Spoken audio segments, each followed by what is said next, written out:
बिस्मिल्लाहिर्रहमानिर्रहीम अस्सलाम वालेकुम। काश का भी गंदम की फसल को यूरिया, डीएपी और पोटाश के अलावा zinc, boron, manganese, magnesium, iron और सल्फर की भी ज़रूरत होती है। अगर आपके खेत के अंदर इनमें से किसी भी खुराक के जुज़ की कमी पाई जाती है तो आप कभी भी भरपूर पैदावार हासिल नहीं कर सकते। या यूं कह लें कि अगर आपके खेत के अंदर किसी भी खुराक के जुज़ की कमी है तो आपको उतना ही नुकसान होगा जितना कि डीएपी के ना डालने से होता है या जितना कि यूरिया के ना डालने से होता है। यानी कि खुराक के ये जुज़ जिनकी मिकदार तो पौधे को बहुत थोड़ी मिकदार में ये चाहिए होते हैं, लेकिन इनकी अहमियत जो है वो किसी भी सूरत इन बड़ी बड़ी खादों से कम नहीं है। अगर आप गंदम की फसल से भरपूर पैदावार हासिल करना चाहते हैं तो आपको चाहिए कि आप यूरिया, डीएपी और पोटाश के अलावा zinc, boron, manganese, magnesium, sulphur का इस्तेमाल भी अपनी खेतों के अंदर करें।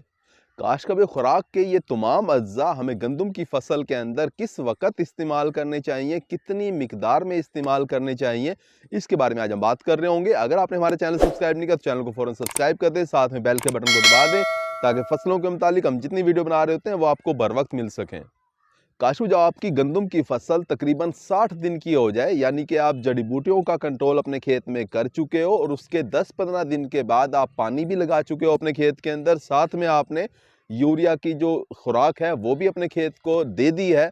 अब आपने क्या करना है, जब आपका खेत वत्तर हालत में आए तो आपने मैंगनीज, मैग्नीशियम, सल्फर, आयरन और जिंक, बोरान का स्प्रे करवा देना है। इनकी अगर मिकदार की बात की जाए तो मैग्नीशियम सल्फेट जो है वो 1 किलोग्राम फी एकड़ रखना है आपने। मैंगनीज सल्फेट आपने 250 ग्राम फी एकड़ रखना है। इन दोनों को मिला के एक घोल बना लें। उसके बाद आपने चिलेटेड जिंक लेना है 150 ग्राम फी एकड़। इसके साथ आप आयरन सल्फेट या जिसे फेरस सल्फेट भी कहा जाता है वो आपने लेना है 150 ग्राम। उसके साथ आपने 90% वाला सल्फर लेना है, वो आपने लेना है 500 ग्राम। और उसके साथ आपने बोरान लेना है 100 ग्राम फी एकड़ के हिसाब से। इन चारों चीज़ों को मिला के एक घोल बना लें। अब दो घोल आपके पास तैयार हो गए हैं। ये आपने 1 एकड़ के ऊपर 120 लीटर पानी इस्तेमाल करते हुए अपनी गंदम की फसल पर दोपहर के वक्त, जिस वक्त के धूप निकली हुई हो अच्छी खासी, उस वक्त आपने स्प्रे करवा देना है अपनी फसल के ऊपर।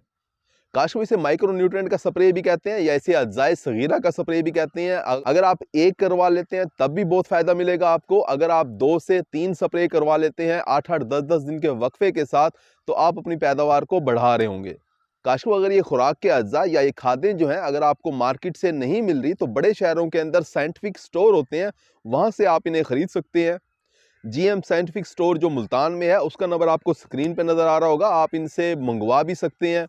अगर कीमत की बात की जाए तो 300-400 रुपये फी एकड़ आपका खर्चा आएगा। इसके अलावा ये ज़रूरी नहीं है कि ये खुराक के 6 अज्जा जब आपको मिलें तब आपने स्प्रे करना है। आपको इनमें से 2, 3, 4 जितने भी खुराक के अज्जा अगर मिल जाते हैं आसानी के साथ तो उनका आप इसी हिसाब से स्प्रे अपनी फसल के ऊपर कर देंगे तो आपको फ़ायदा हो रहा होगा।